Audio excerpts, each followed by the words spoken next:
Welcome to the Shri talks small words big change. ఒకరోజు గుడిలో ఉన్న దేవతా విగ్రహాన్ని గుడి మెట్టు ఇలా అడుగుతోంది. మన ఇద్దరము ఒకే కొండ నుంచి వచ్చిన రాళ్ళం కదా, అందరూ నిన్ను మొక్కుతున్నారు, పూజిస్తున్నారు, నన్ను మాత్రం తొక్కుకుంటూ వెళ్తున్నారు ఎందుకు? అప్పుడు దేవతా విగ్రహం ఇలా చెప్తోంది. శిల్పి మొదట నీ మీదే ఉలిపెట్టి కొట్టాడు, కానీ నువ్వు దాన్ని భరించలేక విరిగిపోయావు.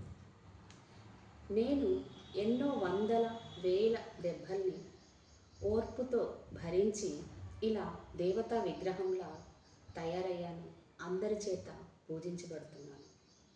సో జీవితంలో కష్టాలు, బాధలు మనల్ని ఆపే అడ్డుగోడలు కాదు, మన బలాన్ని పరీక్షించే మెట్లు. అవన్నీ మనల్ని వెనక్కు లాగడానికి కాదు, ముందుకు నడిపించడానికి వస్తాయి. ఈరోజు మనం మోసే భారమే రేపటి మన విజయ కిరీటం అవుతుంది. Thank you.